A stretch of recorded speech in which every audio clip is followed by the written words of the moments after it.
ଜୟ ଶ୍ରୀରାମ। ଧର୍ମ କ'ଣ? ଧର୍ମର କିଛି ପରିଚୟ ନାହିଁ, ଧର୍ମର କୌଣସି ନାମ ନାହିଁ, ଧର୍ମର କୌଣସି ଠିକଣା ନାହିଁ। ଦୈନନ୍ଦିନ ଆମେ ସବୁଦିନ ଯେଉଁ କାମ କରୁଛନ୍ତି, ସେ କର୍ମ କରୁଛନ୍ତି, ସେ କର୍ମଟା ହିଁ ଆମର ଧର୍ମ। ଆଉ ସେଇଟା ଆଚରଣ ଭିତରେ ଫୁଟି ଉଠିବା ଦରକାର। ସତ କହିବା ଆଉ ସତରେ ବଞ୍ଚିବା ଭିତରେ ଫରକ ବହୁତ। ବିନା ସ୍ୱାର୍ଥରେ କାହାକୁ ସାହାଯ୍ୟ କରିବା, ସେଇ ସାହାଯ୍ୟ ଦ୍ୱାରା ନିଜର ଆଉ ଅନ୍ୟ ଭିତରେ ଜଣଙ୍କ ଭିତରେ ପ୍ରେମ ସୃଷ୍ଟି ହେବା, ତାକୁ ଧର୍ମ କୁହାଯାଏ। ଧର୍ମ କେବଳ ମେଞ୍ଚାଏ ଗ୍ରନ୍ଥରେ ନାହିଁ, ପୂଜା ପାଠ କଲେ ମିଳେ ନାହିଁ, କିମ୍ବା କୌଣସି ପ୍ରକାର ଗୋଟେ ଅନୁଷ୍ଠାନ କଲେ ସେମିତି ଧର୍ମ ହୁଏ ନା, ଯଜ୍ଞ ଫଜ୍ଞ ସବୁ କଲେ ଧର୍ମ ହୁଏ ନା।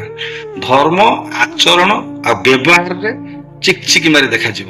ଧର୍ମ ହଉଛି ଗୋଟେ ଏମିତି ଜିନିଷ, ଧର୍ମକୁ କୁହାଯାଇ ପାରିବ ନାହିଁ, ଧର୍ମକୁ କୁହାଯାଇ ପାରିବ ନାହିଁ, ସତ୍ୟକୁ କୁହାଯାଇ ପାରିବ। ସତ୍ୟରେ ବଞ୍ଚିବା ଯାହା, ଧର୍ମରେ ବଞ୍ଚିବା ସେଇଆ। ଧର୍ମକୁ ବଞ୍ଚନ୍ତି, ଧର୍ମକୁ କୁହାଯାଇ ପାରିବ ନାହିଁ। ଜୟ ଶ୍ରୀରାମ।